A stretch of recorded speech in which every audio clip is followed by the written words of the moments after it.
So I'm working on the S20B, 24B terex. It's been sitting since I drove it home. When I drove it home, I think it was stuck in first or second gear. There's a computer that controls this transmission. And I messed with it some, but the wiring harness was all a mess. And I was able to drive it in second gear, so I just drove it. But as a lot of people have commented, they really don't think I should scrap this machine.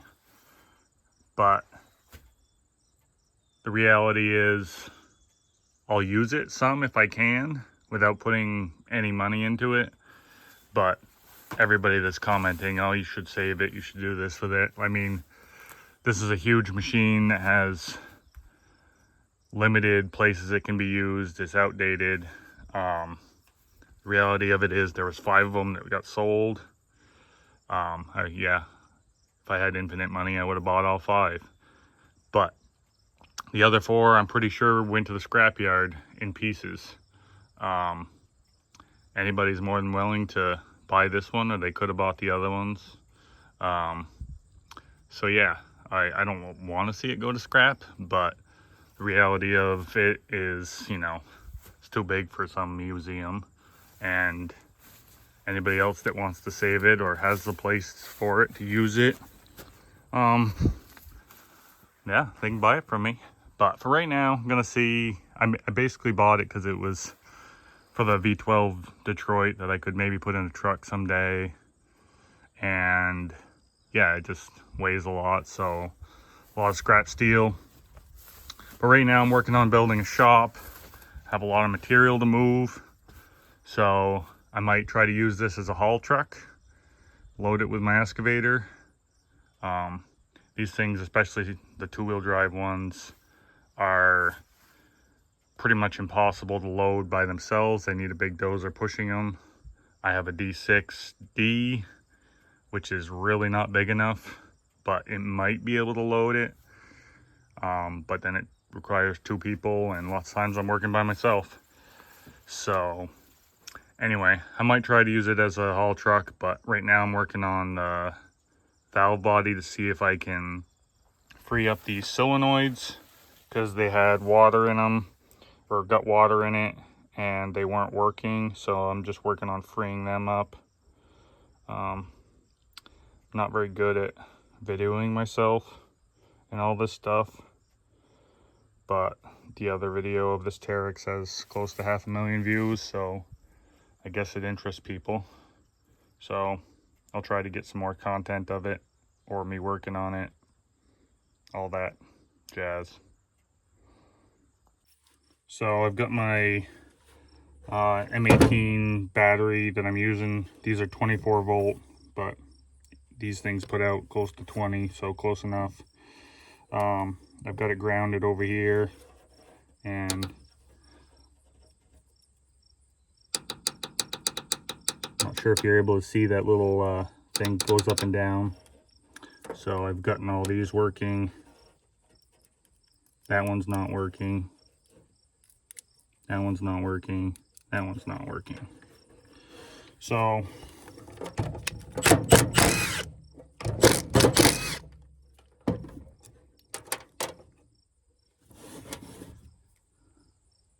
this little thing has to go up.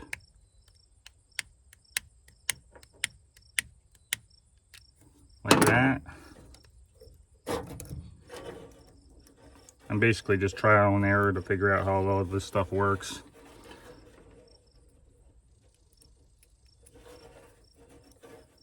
Or it doesn't work.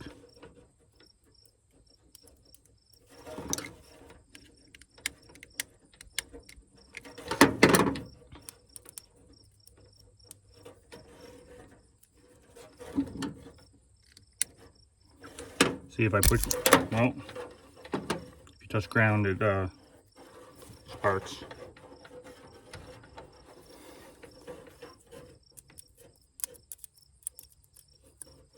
So don't do that. So it's sticking down right now.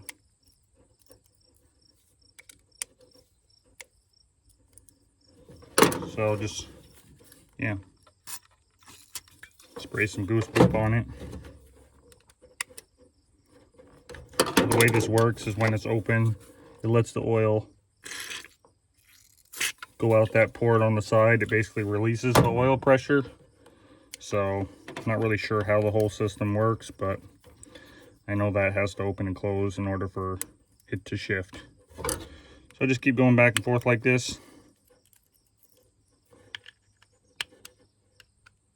till I can get it to work. So I finally got this one working.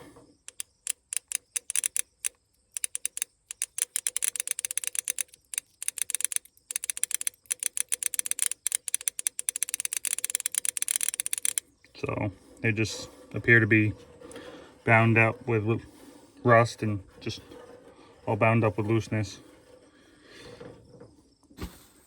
So I'm now underneath it. I'm gonna take the drain plug out of the engine to see if there's any water, because water will settle to the bottom of the oil. You know, it's highly unlikely that there be any water in there, seeming how it's been in a nice heated garage all year and we haven't got much rain. In case you don't know, I might dabble in the art of sarcasm. At least I attempt to.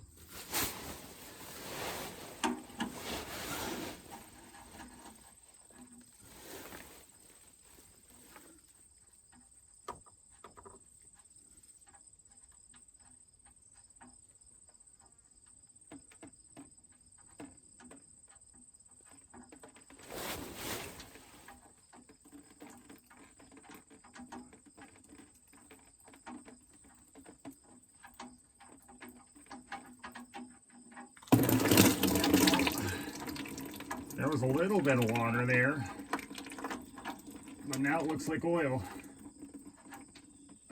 Good thing I had that bucket under there.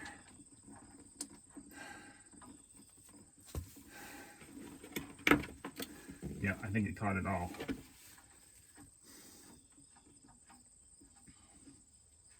Definitely didn't make a mess at all. That's a good sign. In case anybody was wondering, Detroit oil is some of the nastiest oil out there. Something about it being two-stroke, but yeah, it's nasty.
Well, folks, I think we've already come to our limit on this thing.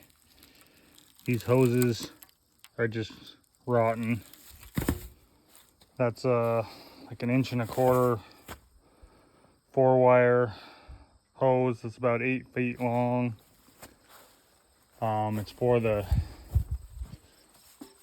apron to open the apron up.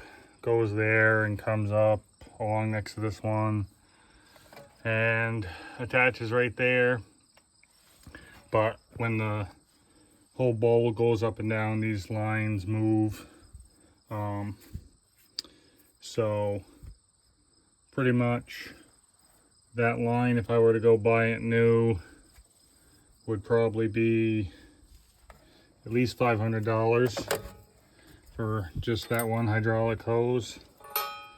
I took it off thinking maybe I could find one in my junkyard, but I don't have one identical. I probably could mess around with adapters and try to make something work, but that broke and started leaking just in the process of me trying to get this thing moved around, trying to figure out the transmission and trying to get air in this tire that had gone flat again. It's kind of muddy down here.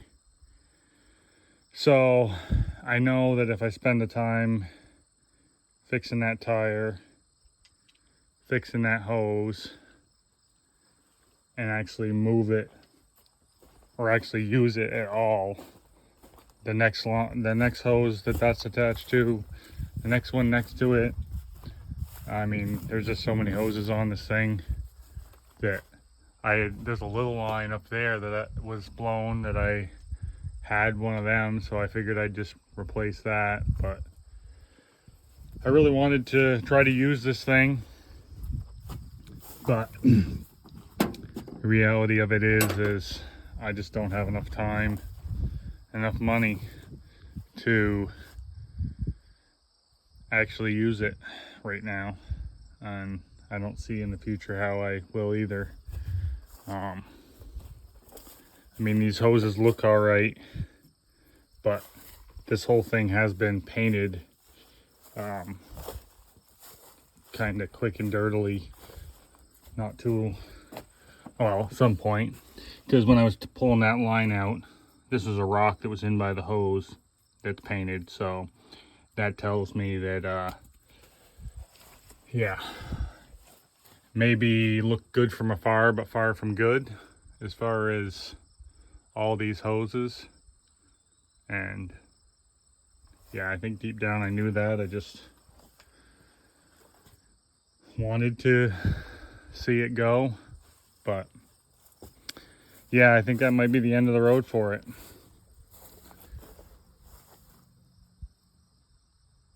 Till I find a home for that motor, or I don't know, when somebody donates me a hydraulic hose store